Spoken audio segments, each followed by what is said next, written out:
Thanks for joining me for a Kick Up the Arts. I am Nicola Meehan, and my guest in this episode is an award-winning best-selling writer and style icon, let's face it, whose terrific work includes crime fiction, comic books, theatre shows and historical novels.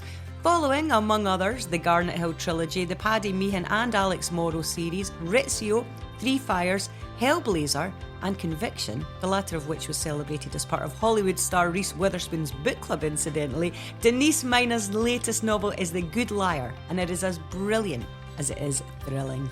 It's out in paperback this month, and we chatted about The Good Liar, as well as Denise's choice of a favourite Scottish album, film and book, in a conversation recorded live at the Stand in Glasgow. If you were in our fab audience, thank you so much for joining us. If you fancy hearing more from Denise, she's in conversation with former podcast guest Val McDermid at Aberdeen's Granite Noir on February the 20th. I'll also be up there with Vera and Shetland creator Ann Cleeves on February the 21st, while Denise is at Greenock's Beacon Book Festival with Louise, Welsh and Kirsty, Logan on February the 21st. Denise has also just been announced as this year's Bloody Scotland guest programmer here in my hometown of Stirling. It's awesome news. That's following on from another previous podcast guest, Ian Rankin, who had the honours last year. For now, though, to a chilly afternoon in Glasgow and to Denise's talk about music, books, films, caravans, pottery, reading, writing, and the holiday that changed her life. Now, first of all, how are you? I'm very well. How are you? We were good, thank you. We were mid-conversation when we were reminded that we were to come on stage to talk and not just speak in the green room. So before we get to books and music and film and goodness knows what else we're going to talk about, Denise just said, I went, you look amazing, as she always does. And she said, I'm halfway through making this dress. You never stop. I just took the needle out and left the thread hanging. I thought I'll finish that when I get home. My mum's sadly not here because she's a seamstress. So yes, she was here last month. So I'm absolutely, completely au fait with kind of, there might still be a pin in it there or just a little bit. Nothing's ever entirely finished anyway if you're making it yourself or writing it yourself. I'm not very good at making things, but I love it. I find it so mindful. I'm actually doing a pottery class at Fireworks in Garnethill at the moment. Wow. And it's just like a lost 2 hours of your week. You're just like, there's another cup that no one can ever use. and Christmas this year, lumpy pots for all.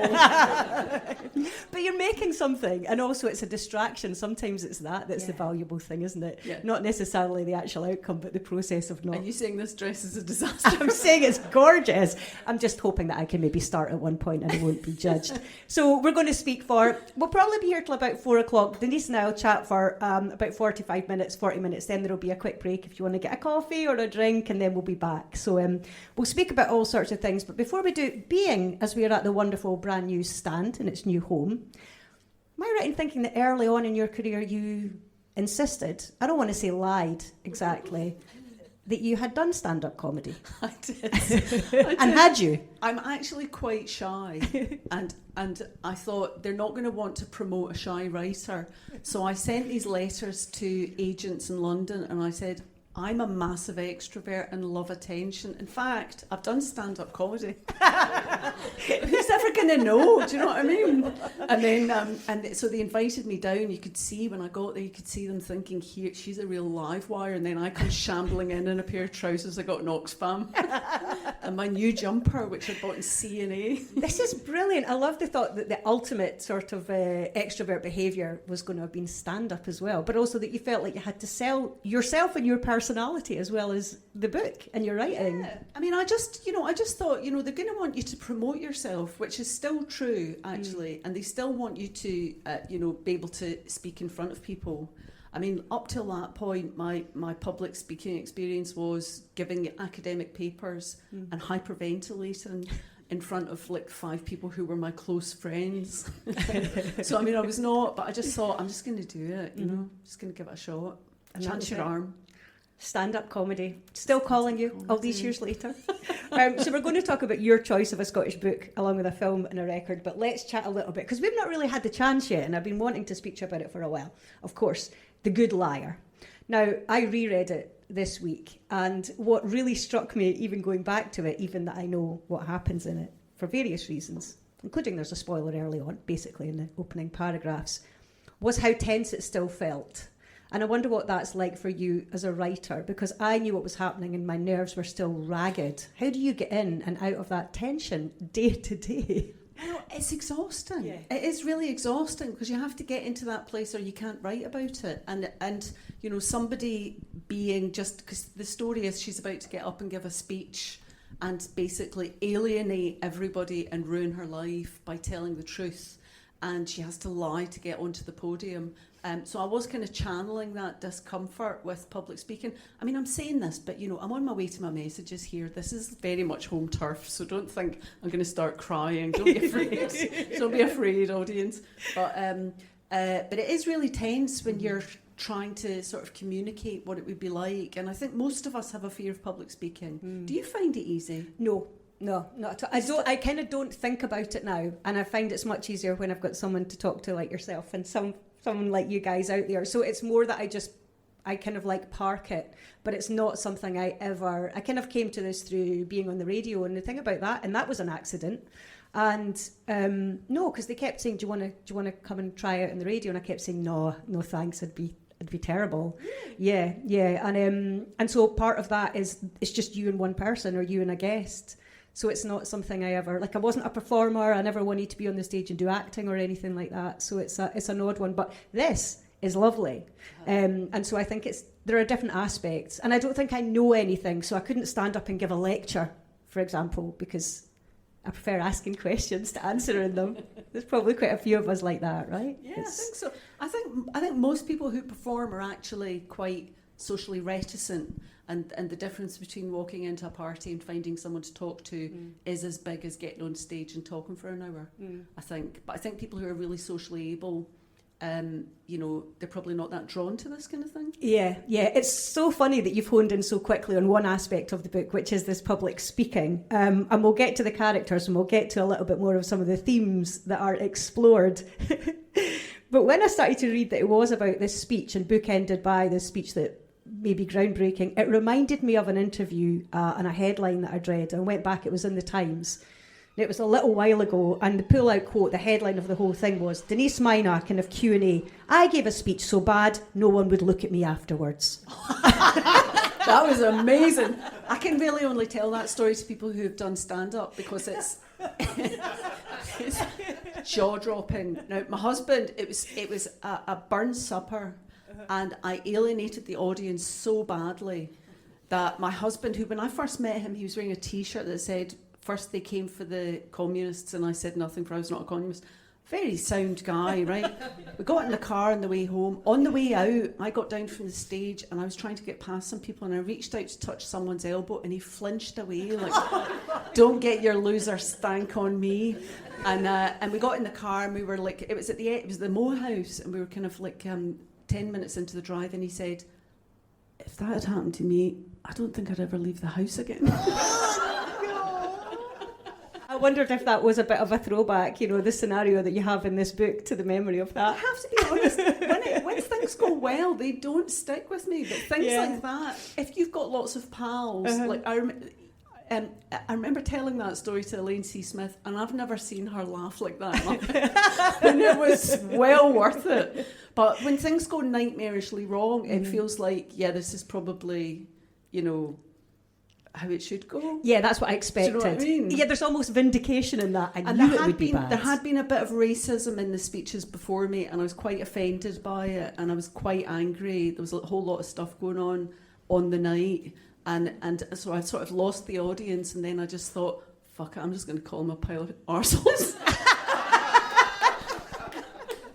What the crux of the statement was. I was really, really badly behaved. Oh, really? And as I was doing it, I was kind of thinking, your life's a shambles. I love this. Okay, so really you just basically went up there and slagged everyone off. Yeah, kind of, apparently. Apparently, I just thought I was, you know, dropping truth bombs. But there is a point where I just suddenly just don't care. Do you know what I mean? There is like a slight break, and I just think, fuck it, and just, you know, say what I think. Completely. Which evidently was not what everybody else was thinking. It's got made for a good story, though. But, you know, you just used the phrase dropping truth bombs, and in many, many ways that is absolutely what we see. So, I mean, this is one of the many things I love about the book, is it's got that sort of Columbo narrative, if you like. So it starts and almost the end. You know, we almost know exactly what's going to happen in the opening lines, let alone paragraphs. And that's a wonderful thing because we're drawn in. But it is very much about truths and about impossible choices, really, isn't it? Was that something you particularly wanted to explore within the sort of time zone of it being instant? And then we go back a year as well, don't we? Yeah, because I think the case is really interesting, and I think the forensic stuff's really interesting. But what I think, I think as you get older, you suddenly realise I am the person I used to look at and think it's all right for you. I am the man now. Do you know what I mean? And, you see people coming up the back of you and you suddenly realise you think that, I should be doing stuff. I should be speaking out about housing prices. I've got lots of friends who've got lots of houses that they're renting out, and I'm sitting at dinners with them, and I'm not saying you're why people can't get houses now. Do you know what I mean? You become really implicated. It's very, it's very insidious the way you become the authority figure, and just supporting other young people and not perpetuating things. Anyway, but I am the person I would have resented in the olden days. Because, I lived on a bedsit till I was 32 and really had absolutely nothing. I remember meeting someone with a CD player and thinking, you must be a millionaire. Yeah. Do you know what I mean? They were really fancy. It was that status symbol, wasn't it? That was a real thing. He had like 4 CDs. Oh, no way. He had stuff to... whoa, are you from Money? Who are you? I had a CD before I had a CD player. I loved Deacon Blue so much. I bought Raintown and I had it, this is by the way in about 1990, long after the album had been released, and I had it on display. So I had the case displayed leaning against some books and the CD displayed outside just to show it really was a CD. Showing. I know, right? No millionaire here. So you had this idea of different lives and of status, which is a great thing at the heart of the book as well. But if you were to sort of give us a sense of the story there for anyone who maybe hasn't read The Good Liar yet, and maybe a little bit about the story of Claudia, because she's really this interesting character at the heart of it, isn't she? She's a Scot in London, which is a really interesting position to be in. A lot of Scots move to London and nobody can place you socially. Everyone thinks, supposing you're talking absolutely lovely trouser, they still think you've boxed your way out of the ghetto.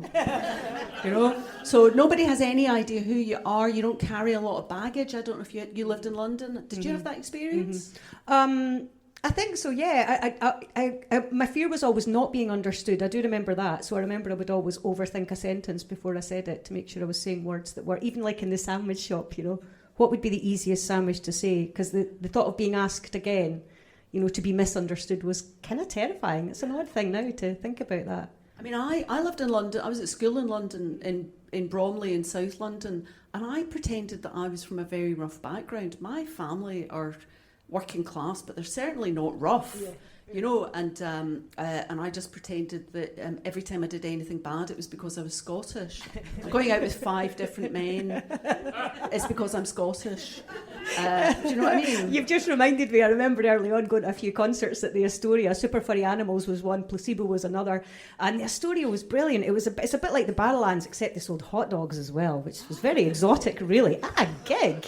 But I do remember speaking very, very loudly in my own accent to get to the front because I figured everybody would be scared of us, Excuse me. We've all met those guys in London who are like, I'm going to kill you. And you're like, you went to Edinburgh Academy. I know exactly who you fucking are.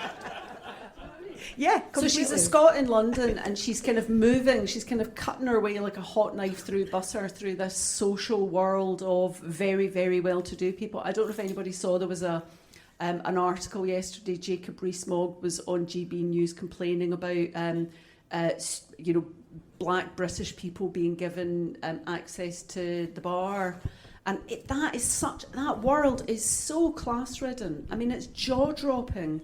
Even very, very posh people are like, oh my God, there's so many posh people here. It's so stratified, and so she's sort of cutting her way through that world as a kind of blank and Scrabble, because nobody really knows where she comes from.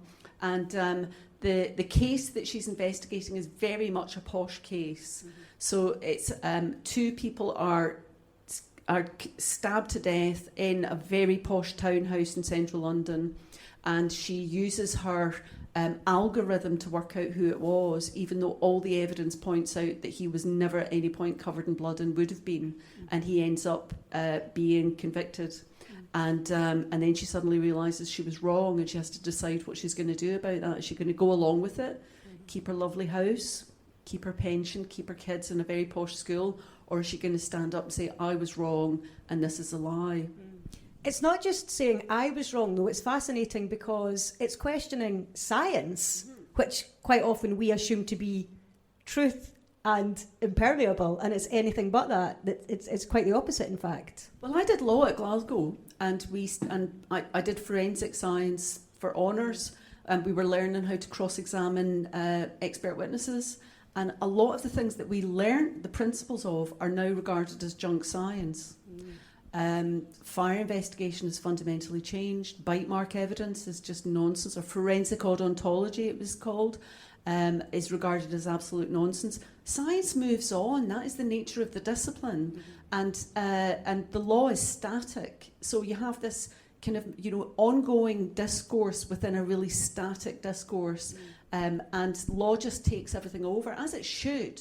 And people are basically speaking. I mean, if you've ever been on holiday and tried to speak a language you don't really understand, you're speaking pidgin. Yeah. So scientists in law are speaking pidgin science, and it warps what they're saying, and also, watching true crime documentaries like The Staircase, you suddenly realise, very confident expert witnesses are not necessarily the best scientists. They're just very confident. And they may be confident because they're wrong and they don't know what they're talking about. And you flip that on its head within the book. I don't want to say too much, but there's an example of the opposite of that. There's an example of someone not giving a good speech. It's coming back to that again, isn't it? And being undermined despite the fact that the truth of what they're saying could upturn everything. Just before we move on to some records that you're going to play us, this is also, as with so many of your books, all your writing really in many ways, looking at this from the inner lives of women, which for so long wasn't really reflected on very much at all in crime fiction. It's also, in many senses, about sisterhood, isn't it? I love that about it, in every sense. I've got an older sister who is as vanilla as you can possibly be. She married her first boyfriend. She became a head teacher. When she was late teens, she used to wear navy blue. Okay. I'm not joking. I love that we got it. I'm not joking. And she read this book and she phoned me up and she was killing herself laughing because she is Claudia, right? So she is Claudia. Yep. And I'm Gina, who's the car crash sister, who's nut job, but is right about everything ultimately. Somehow. That's so absolutely true, really. So your sister even saw it in it. She did, and there's a company in it called Viscount Court Associates, which is a company that my dad owned. My dad was dodge as fuck. he started this company. He registered this company, Viscount Court. So she phoned me up and she said Viscount Court Associates, and then she laughed for 15 minutes because he said he was not going to have to pay tax because he had registered this company in Jersey. And I was like a 14-year-old. I'm standing there smoking a fag in the living room. I said, Dad, that's not going to work. I mean, it's like, understand basic, tiny print. We live in Britain. It's not going to work. Do you know what I mean? That's brilliant. So a lot of it is like stuff about my sister and about being very different than your... Have you got a sister? Got a brother. You got a brother. It's about being very different than your siblings. And actually, I think that relationship's much more important than we give it credit, because I think often I developed my personality in opposition to her. Yeah. So she was a Thatcherite. Wow. I'm not joking. I love that we've lowered our voices. I'm like, oh, okay. But I mean, it's, you know, I mean, she's changed her position now, but you know, it was like, what are you? I can't even get my head around how you're seeing the world. And I was in the Revolutionary Communist Party. Because I thought I could steer them away from armed conflicts in Northern Ireland. Well, it had to be the other extreme, right? I mean, that's what you have to do. It turns out the Revolutionary Communist Party were funded entirely by the CIA as a splitter movement. Because they had great food and stuff like that. It was like, where's the money coming from? This is a nice buffet. Yeah, quite. It's lovely you saying, you were a Scot in London, but also the mention of your dad and your sister reminds me that you travelled around a great deal, didn't you, as a sort of younger kid? So before we speak about the record that you're going to play for us virtually, although it's been playing already and it will be in the interval, tell us about music. Did that give you a sort of sense of identity when you were travelling around? Were there any particular bands or singers or songs that you kind of clung on to as a kid? When I was about 14, I was watching Top of the Pops, and I wanted the Boomtown Rats to beat the album from Greece. Okay. And I was watching it, and they were giving the numbers of sales, and I thought, this is someone's sales figures. Mm-hmm. Why are we supposed to be invested in this? This is bullshit. Ah. So that's why I joined the Revolutionary Communist Party. Okay. That and the food, I'll be honest. And also, I quite fancied the guy that sold the papers, but also politics. Stand back, Bob Geldof. But so I sort of made a decision that I was never going to join a youth movement because it was just capitalism. Jeez, I know okay. it's very tedious. I know I'm so fucking. It's intense. brilliant. I must apologise. It lightens up, I promise. So I decided I was never going to be involved in anything like that. But I mean, I was when I lived in London. I went out with one of the guys in The Beloved. Actually, I was in and they just had like Peel sessions and stuff You like went that. out with one of them. Which one? John Marsh and I can't remember the other guy's name. Guy Gosden. Right. Yeah, I went Really? Guy Gosden. Yeah. I've got a fax from John Marsh. John Marsh is a dick. So this is at the time that they were doing sessions and things. This is brilliant, really. Yeah. So you were into the counterculture. It was the commercialism of it that was turning you off, the sales. And I worked in the music industry. And incidentally, it was for an independent label. Does that make Was it? Yeah. I'll let to mute. Is that Listen, I forgivable? sell books. Do you know what I mean? I mean, I'm not Mother Teresa of socialism. Do you know what I mean? But it was just an awareness, and I just kind of thought, this Saw is through it.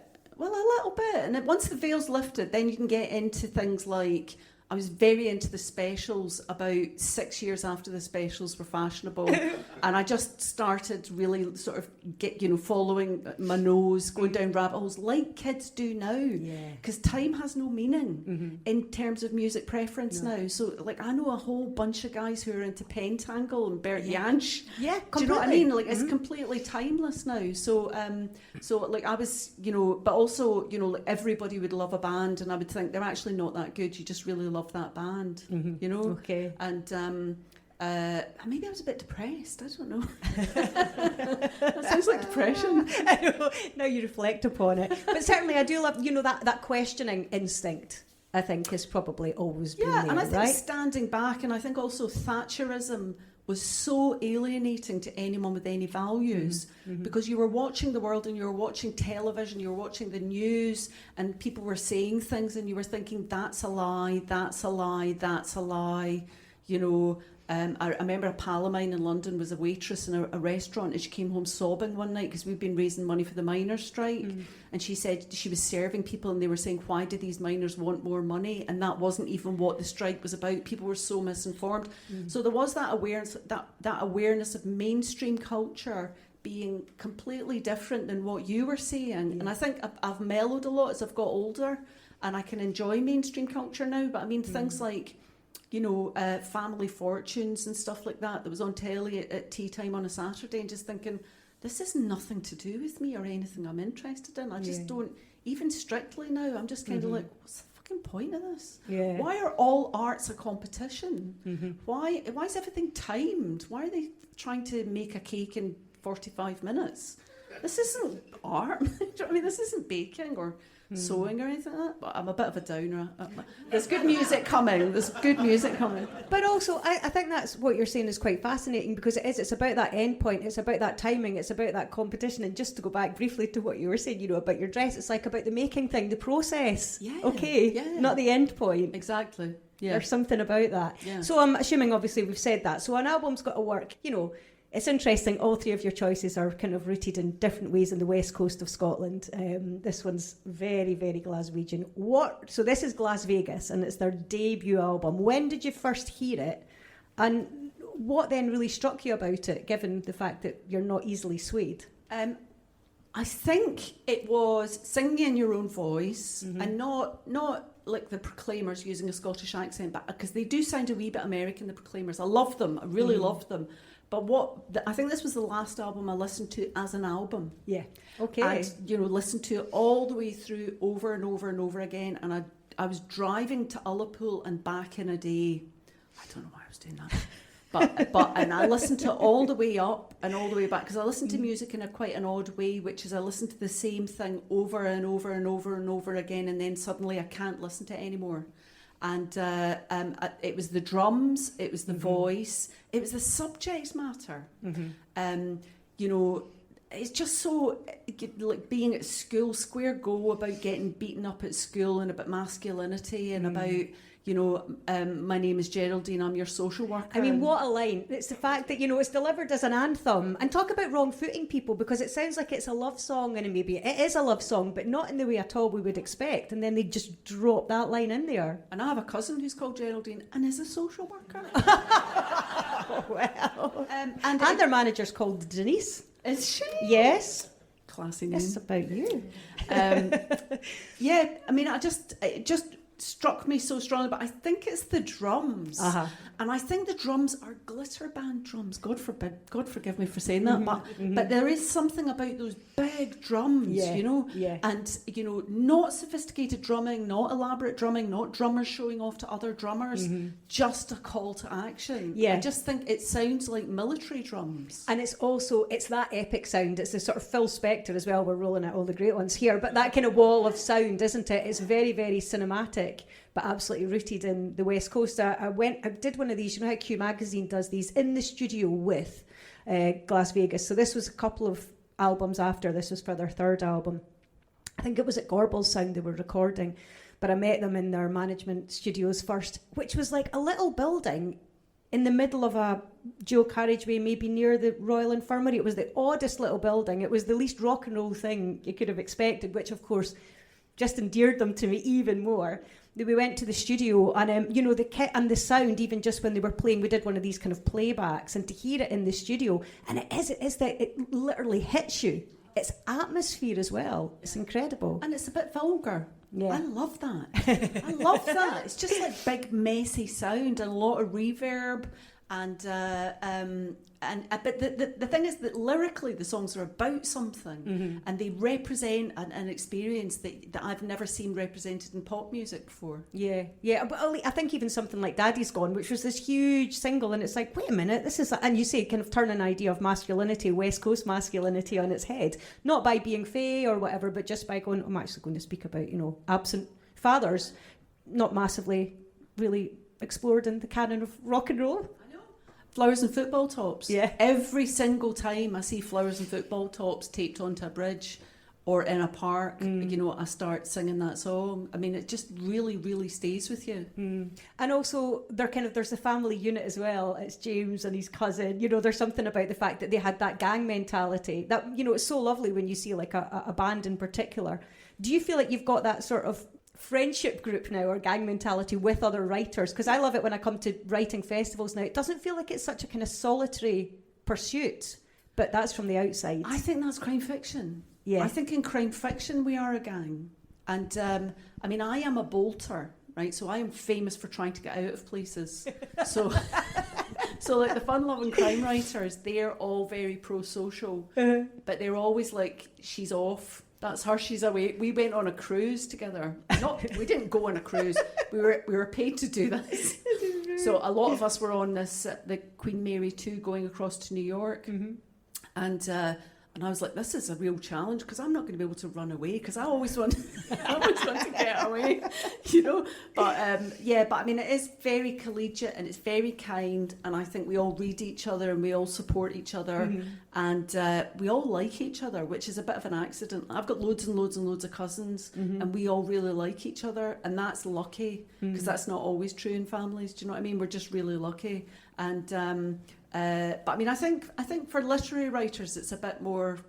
They're a bit more siloed. I don't know if they get that kind of group kind of clinging together. But then, of course, to other people that looks exclusionary. Do you know what I mean? Yeah, because there are other crime writers who are coming up who maybe feel like, oh, that's them. They're like the the prefects of the thing, and do you know what I mean? You have to make sure you stay open. Yeah. You have to make sure that it doesn't become a closed system. I think a lot of like book festivals are very good for that as well, for making it feel like a social event for readers as well. Up here they are. Okay. To be honest, Really? up here they are. Yeah.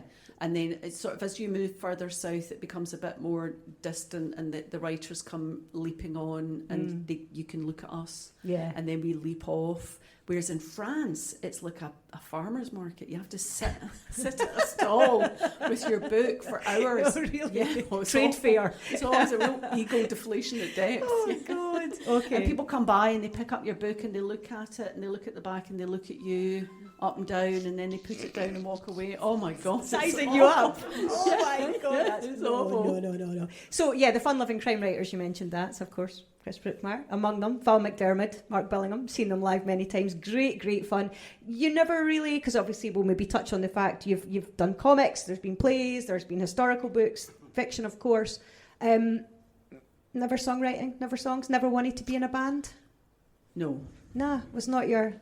I'm very solitary. I've got like 2 hours of sociability in me, and then I'm just exhausted. Yeah. And it's not deliberate or anything like that. It's just like I know my limitations. I used to be embarrassed about it, but that's just the truth. Yeah. And songs wise, I wrote a performance poem for Karen Dunbar, and it was a rewriting of McDermid's "A Drunk Man Looks at the Thistle," and it was about Scottishness from the point of view of a drunk woman. And that was kind of, I mean, it was sort of cod, but it was lyrically, I felt really interesting. But Karen brought all that to it. Do you know what I mean? It was on for a month at the festival and did really well. But apart from that, no, I don't really understand music. I love music, but I don't really understand it, which is quite nice. Exactly. Because then you can just let it wash over you, and you can just get really into it. You can have the magic of it without having to get too wrapped up in the questions. We've spoken a few times before, and as you were saying that there about music, it reminded me, correct me if I'm wrong, when you were younger, your ambitions, I'm going to forget one of these, were to be a missionary, a nurse, a film star, all at the same or time. a nun. No, it's all at the same time. It's all at the same time. I think the Flying Nun must have been on television. Right? It's like they're so specific. Well, and yet I thought I would like attention. I love feeling sanctimonious. And I was very, very religious when I was young. And I thought I could bring all of those things together. And I didn't do any of them. I kind of lost interest in religion. I wasn't getting any kind of buzz. I see Pentecostalism now, where people are like talking in tongues and all that kind of thing. I'm there for the buzz. I don't really care about God. I'm there for the buzz. So, but then my Auntie Pat got very into charismatic renewal, and I kind of thought, yeah, that is what that looks like. That's not really for me. I don't want to go there. Yeah. Well, there are miracles, or are there, in the film that you would choose for us? Okay, let's move through to. We're going through to the living room. Do you have a VHS player? Do you have a home cinema? What are you going to play this movie on for us? Well, I watched it last night. Actually, it's on Amazon Prime. Yeah. Did you watch it? I rewatched it. Yep. This is a forgotten masterpiece of Scottish film, and it was in 1986. It's called Heavenly Pursuits by Charlie Gorman. Does anybody remember that film? Yes. You do remember it? I'm so happy you remember it. It's peculiar, but I mean, it has that Taggart thing of I've been there. Because it's filmed at the STUC buildings, which is where the stand was until 5 weeks ago. Yeah. So it's filmed in that building. It's also filmed, I mean, all around the West End. It's filmed all around the West End. It stars Tom Conti and Helen Mirren, very young Ewan Bremner, Tony Curran's in it. I mean, everyone's in it. Gordon Jackson's in it. Gordon Jackson, who went to Hillhead High. Yeah. I mean, Sheena MacDonald's in it. Oh, that's right, Sheena MacDonald. Jennifer Black. It is. It's wonderful. It's so many familiar faces and voices. Charlie was an early collaborator and a contemporary of Bill Forsyth. And any Scottish 80s films are going to have certain reference points. The cameraman, the cinematographer was the same. Mick Coulter, yeah. One of the Coulter family. Yeah. And it's like, I love all those little details, you know, there are lots of resonances. But this is in a different type of A School to Gregory's Girl. So, like, when did you first watch it? Do you remember? I think I watched it when I very first came to Glasgow. I must have seen it in 1986. I must have seen it in the cinema.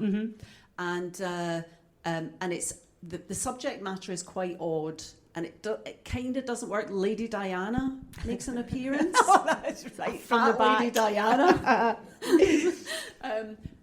It doesn't quite work narratively, but it's about small everyday miracles. It's really interesting. And I used to see Dave McLennan and Charlie Gorman. They used to meet every morning at 11 and go for a wander around the West End. I used to see them all the time. And because it was so local, that film, it made it feel like you could make things. Yeah.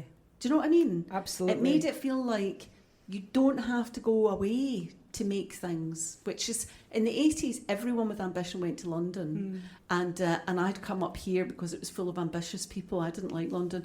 It was like, you know, you could make things about things that happen here that aren't quite explained. And there's a couple of shonky bits in it, but the story is basically an atheist teacher in the school, and he's got that lovely West of Scotland teacher voice, which we will all remember of "get down now," you know, that kind of rounded vowels kind of talk. Now everybody talks as if they're, you know, they grew up in the middle of Castlemilk in a shed. But the convention at that time was to speak in that way. He is witness to a number of miracles that he's unaware of. And it's small miracles, like all the lights going your way. Every time the lights go my way, I remember that film. You know, he's got a brain tumour that he doesn't know about, and it goes into remission, it shrinks.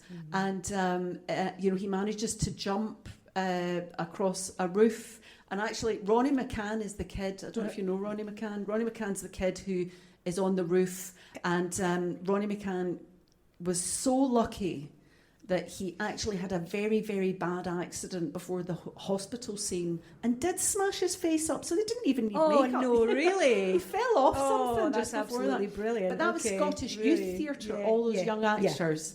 So Scottish Youth Theatre at the time had classes every Saturday, and if you went to Scottish Youth Theatre, it was like going to fetas in terms of the arts, because it was like, you will now go into the arts. It was a real training ground. It wasn't, I mean, I don't know what it is now. I don't know if they have classes every week. I think they just do productions now.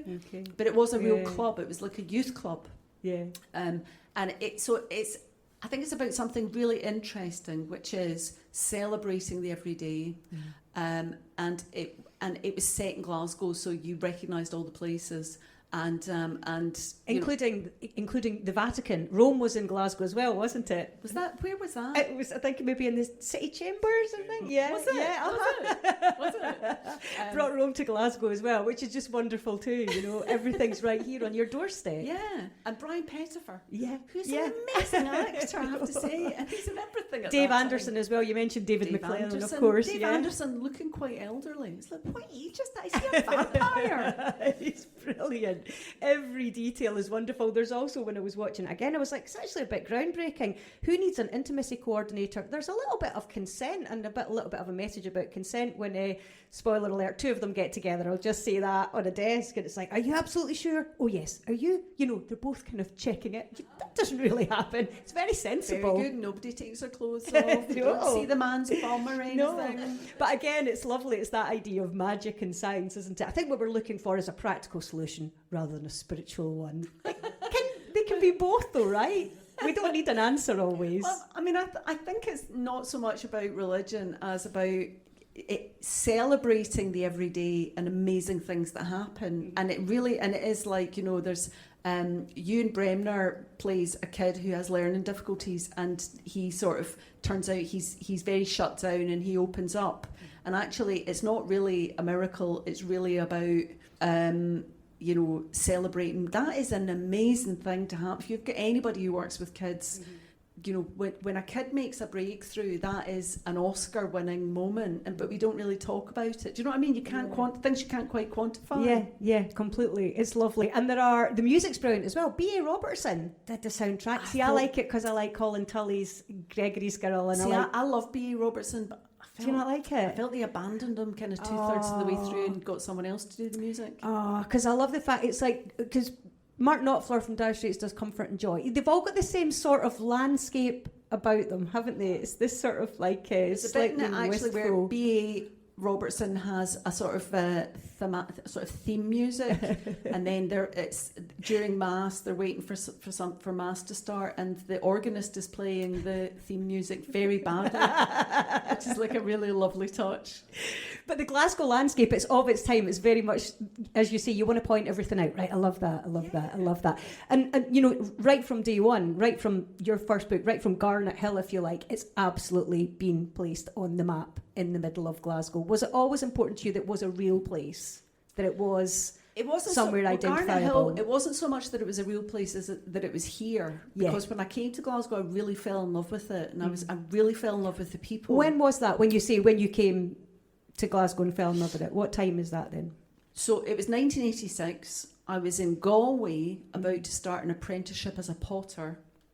And it fell through because, in hindsight, as it does, in hindsight, the woman didn't really like me, but I didn't quite pick up on that at the time. I was just like, oh, this is unfortunate. And she was like, isn't it though? And I was a bit of a head case. And so I came to Glasgow because my mum had moved here to tap her to get money to get back to London. And I just fell in love with it. I just thought it was the most beautiful place I'd ever been. And it was that Glasgow. Yeah. And it was like big old tenements with big, you know, red glittery tenements, the colour of your hair with green bushes hanging out of them. And everybody was so, people were very unself-conscious. They were very unaffected, you know, and people competed by being clever and having good chat, which I just thought was amazing.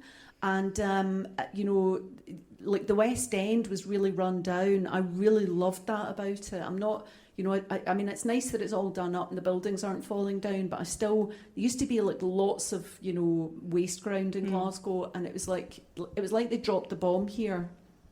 And, yeah, I just kind of really fell in love with it. And it was very cheap. And I said to all my friends in London, it's like West Berlin. You can rent a ballroom for 20 quid a week. You should move here. And they came up and they were like, it's a bit hardcore for us. We were all going home.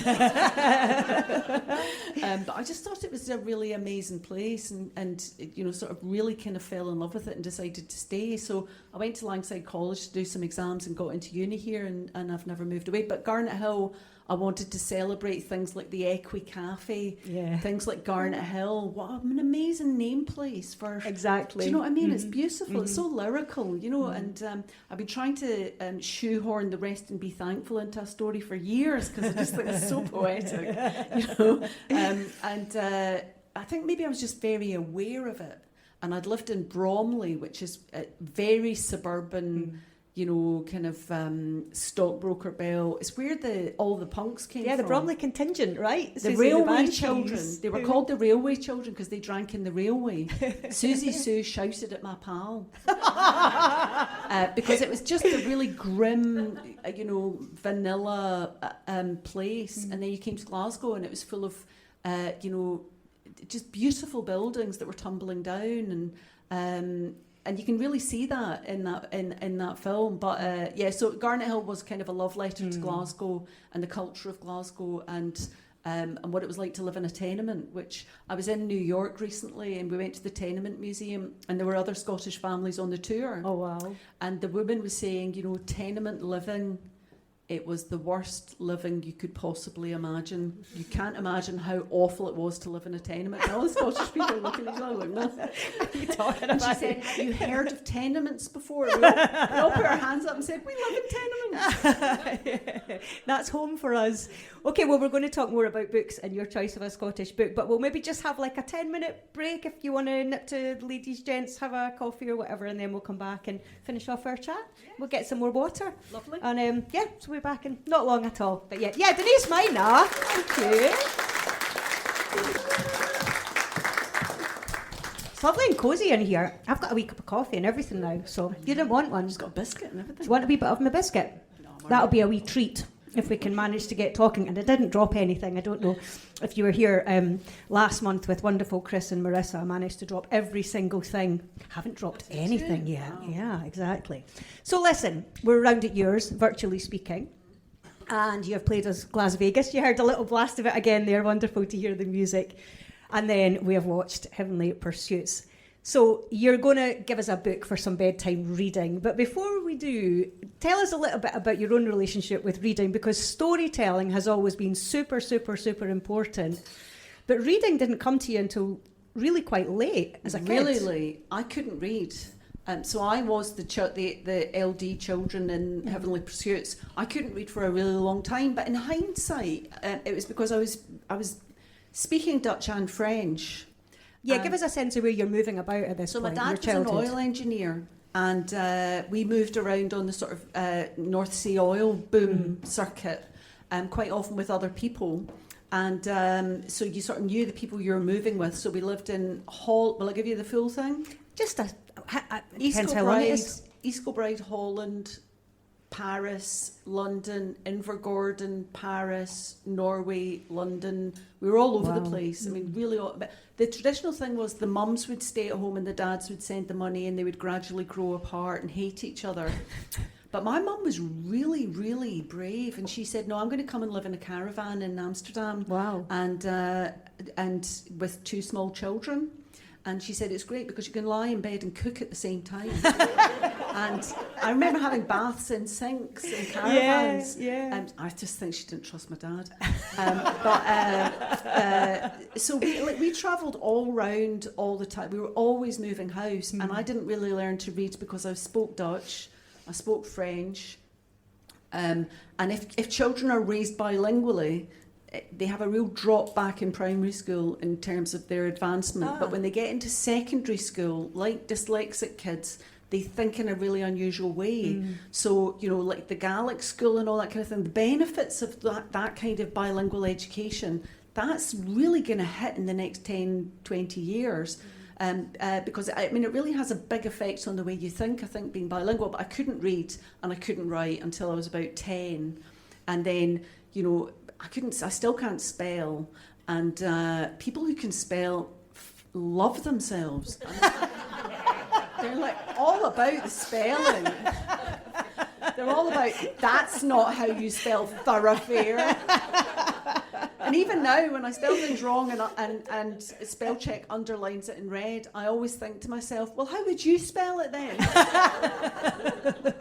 So, but I didn't, I just thought, well, that's nothing to do with me. That's to do with people whose parents used fabric softener. And I didn't really read either, because the books we were given, even making children read Shakespeare in school, these are not things that relate to kids' lives. If you give them books that relate to their lives, they really love them, And so I went on a Corfu Uncovered holiday, one of those...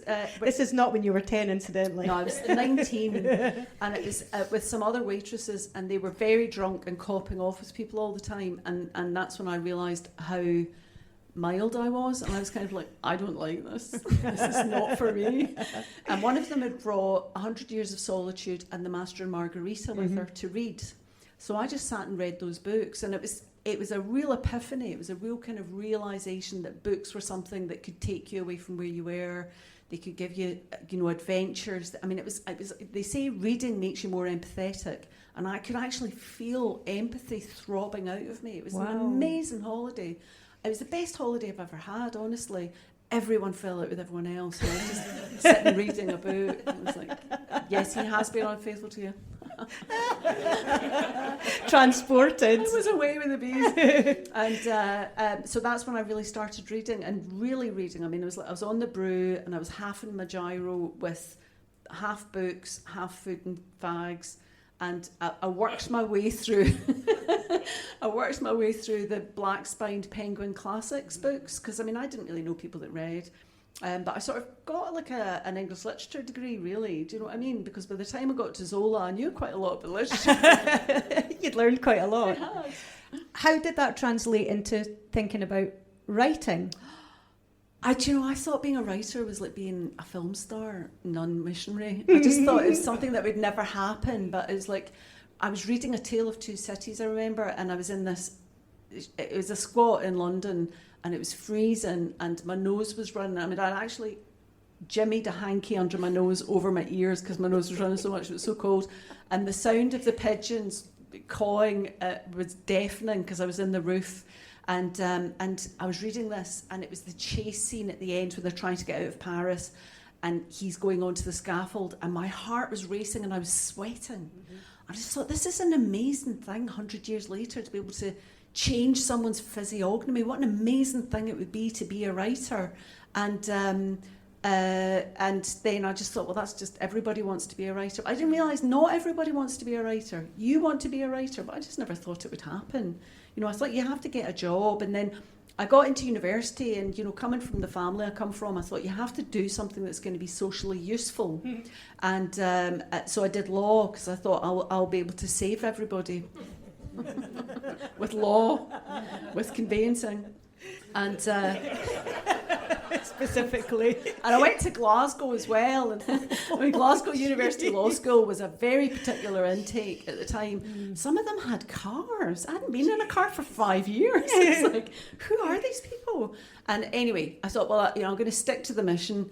And then I realised, actually, if I go and practice law will change me before I change law. This is not going to work. And then I was doing a PhD, and I thought, if you could put these kind of fairly radical ideas or information into books, you could make a difference. Mm. And this book actually did make a difference. The book that I've chosen for this actually did make a difference to the way people saw Scotland and small town Scotland. Absolutely. It was quite revolutionary at the time. 1901, I think it's published.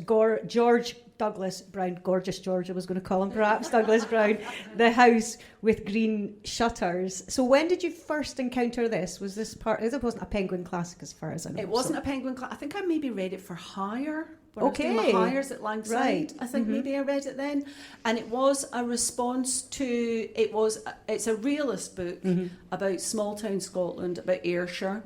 And it was a response to the romanticisation of Scotland by the Romantics, right? So Scotland really became known because of Walter Scott, and it was very much an outsider looking in at Scotland, which is not Scotland. It's not what's wonderful about Scotland, right? Yeah. So tartan, tablet, malt whiskey and golf, that's not really what Scotland's about for me. And this book is very realistic about what's great about Scotland and what's the limitations of a small place, which I found really interesting because, I just felt it was very realistic, and I believed all the characters and I believed the world in which it happened. And I think there's still a festival every year celebrating that book because it was so revolutionary, and it was about working class people and not lumping them all together. Oh, the wonder of community. If anything, it's quite the opposite. It's showing individual lives and fractured lives and damaged lives, and isn't people it? trying to do something else, which is for me what's great about it. And it's also about inward looking communities and the limitations of that, and what can go wrong in that, which is I think I think Scotland is really trapped like between two glass slides of what other people think of us and what we're actually like. And my position has always been, we are enough. We don't have to pretend to all be happy. Everyone doesn't have to be a character. Do you know what I mean? It doesn't all have to be kilts and high kicks. Actually, Scotland is enough. The Scottish culture is enough. But I mean, I'm saying that, but I'm talking about west of Scotland culture. Yeah. And Glasgow is like a drunk at a funeral. We take up a lot of oxygen. Do you know what I mean? They moved, they brought all the different police forces together and called it Police Scotland. And it was something that I was quite interested in. I followed very closely. And all the cops in Scotland now call it Police Glasgow. Because it's just like, Glasgow is not Scottish culture, but I think that localism is so interesting, and we can talk about the downsides without feeling that there was. I don't know if you remember when Angelina Cluke was murdered by Tobin, and there was a lovely priest there who had a bit of a drink problem, Father Jerry, and he gave interviews saying, he knew where the body was. And so he was a suspect for a very brief period. And I wrote an article in the Herald saying, very obviously what's happened is someone's gone to confession and told Father Jerry where the body is. And he's very ambivalent about this because he had to tell the police, but he's also breaking his vow. Sure. And anyway, I wrote that in the Herald, and an uncle who's now dead, so I can tell this story, wrote me a furious letter and said, "Don't tell Protestants anything." Is that right? That's true. It's actually a really beautiful story about a man making a very difficult moral decision. Quite. But his position was, don't speak outside of the family. Do you know what I mean? And I think what's lovely about this book is it does speak out of the outside of the family and tells the truth. Yeah. And the truth is actually quite beautiful. Yeah. The actual language and the writing on the page is stunning as well. I would usually, go absolutely irate at gendered language, but it's done so beautifully in here. So I made a few, first of all, the opening line, the frowsy chambermaid of the Red Lion had just finished washing the front door steps. Everything's there, right? And we're on the steps, or are we, of whatever this house with green shutters may or may not be. Gets better. Miss Toddle described in the local records, she's called a spinster of independent means. She comes fluttering out with a silly little parcel. It's like everything's kind of delicate and womanly. My favourite, it was Gourley's, he's a key protagonist, it was Gourley's pride in his house that made him harsher to his wife than others, since her sluttishness was a constant offence. And you can just delight in the words as well. As a sluttish woman, can I say. Yeah, I could relate, right. It's wonderful, isn't it? So it has a real resonance, I think, as well. Just the actual joy. You're saying about worlds being open to you once you've finally delved into books and, transported you. But actually just the joy of actually reading and writing, just the words themselves can still be magical. There is a real thing, actually. Quite often, we talk to people who want to be writers, and you can tell when people get a real epiphanous buzz from fitting two words together. It's just like the perfect word for something, or the way the consonants jangle against each other. And then there are other people who want to go to Cheltenham or be known as a writer. They're not really interested in words, but see if you have that love of language, and that isn't necessarily just written. I mean, one of the things that I think is really important in this culture is that we have a love of language, and there's a celebration of language. And if you can use language in a really interesting way, people will listen to you tell quite dreary stories about it. What has the process of adaptation been like in various ways, with your own writing and your relationship with it? Was it when you sort of did Hellblazer as a comic book, you said you would have eaten your own guts to do that job, which in and of itself is quite... honestly, they wrote to me. I just set up a website. My pal Benny said, you need a website. And I was like, oh, God. And so he set up a website for me. And a week later, I got an email from DC in the States saying, would you like to write Hellblazer? And I was like, I would honestly eat my own feet for that. I thought it was a wind up, right? I said, is this a wind up? And they said, no, it's not wind up, and we'll actually pay you. And so it's two good things. And and I got to do it for a year. So he came to Glasgow, and Constantine came to Glasgow, and I got to do that for a year. It was such an interesting writing exercise. I mean, one of the lovely things about getting asked to do odd things is that you get paid to do writing exercises. And, sometimes they don't come off. I've written scripts that haven't happened, but at the same time, I don't regret any of that because, in fact, The Long Drop, which is it's on at the Sits, the adaptation. It's not written by me. It's written by Linda McLean. Is on at the Sits in June. But that started off as a screenplay that I couldn't get made, and then I made it into a play for Play a Pint a Pint. And then I was so obsessed with the story, and so many people who came to see the play, being Glasgow, told me that I'd told the story wrong. Remind us of the story here that you wanted to tell. The story is this is a true crime story. A serial killer called Peter Manuel in Glasgow used to break into people's houses and kill everybody in the house, and then hang about the house and feed the cat and make sandwiches and things like that. And he, one of the fathers of the families that was killed, put an advert in the paper and said, "I will pay for information." And he got in contact with them and met him for a drink. And I thought that was so interesting. And they met for a drink, and they ended up drinking together for 12 hours and driving around Glasgow in the 50s. And then the next time they met, he was in court being charged. He'd been charged with the murders, and he was representing himself in true psychopath style. And he got to question the man about the night they'd spent together. And very obviously they had gone and seen strippers or something, because he did not want to talk about it. But he thought, I'll get him up here and I'll make him look bad. I just thought it was such an interesting story. So the story that I told in the play was that this poor man realises halfway through the night that the guy he's with killed his family. But a lot of people stopped me on the way out the play, and they said, no, he knew that guy had killed his family all along. He actually paid somebody to kill his wife, and he didn't know the rest of the family was going to be in the house.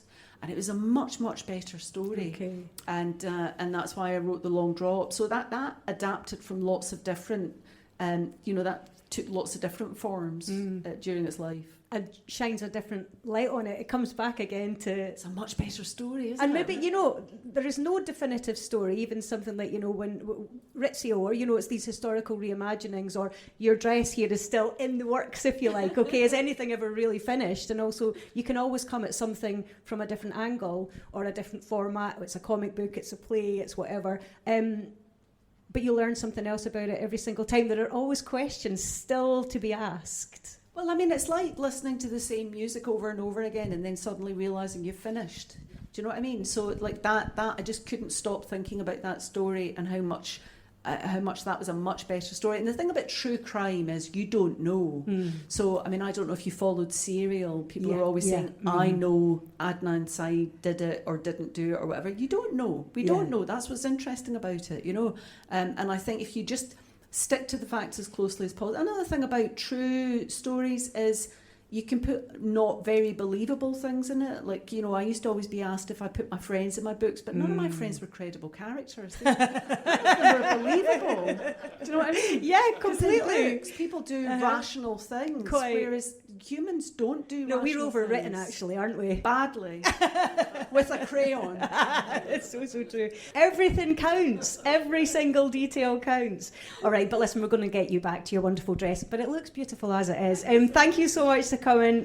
Thank you so much to the stand, as always, for being fab. How's about Denise Mina? Thank you very much.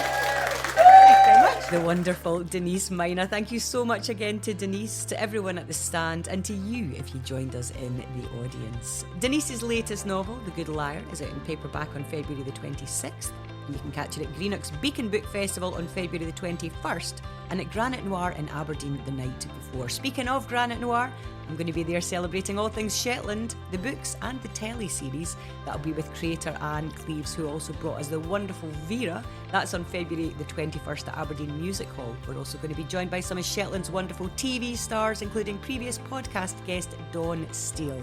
And Denise is also guest programmer at this year's Bloody Scotland. If you fancy, you can listen back to a chat with last year's guest programmer, Ian Rankin, on A Kick Up the Arts. There's also various Bloody Scotland specials and conversations with favourites like Val McDermid and Ambrose Paddy. And thank you for listening, as ever. If you do, get in touch, favourite, share, come and see us live.